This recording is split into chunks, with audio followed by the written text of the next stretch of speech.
Hi everyone, Dr. Bree here from Pangea Chiropractic. We all know that there are stretches and chiropractic adjustments we can do to help with the jaw, but did you know that adjustments in the neck can even help with jaw and TMJ pain?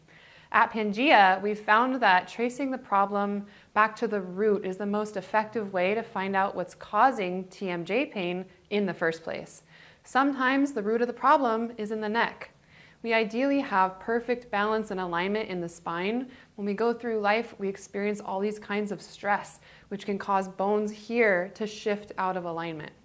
This causes a pinching on the nerve called subluxation and potential pain and dysfunction all the way along wherever this nerve runs.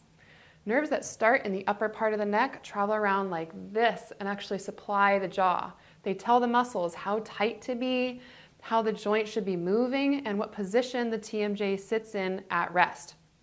If we ignore these nerves, we could be ignoring a huge piece of the puzzle. If we only address problems downstream, we only get downstream effects. If you think that you might have subluxation affecting the nerves in your neck and your jaw, let us know so we can stop treating things temporarily and start getting answers. Are you ready to get adjusted? Yep. Great.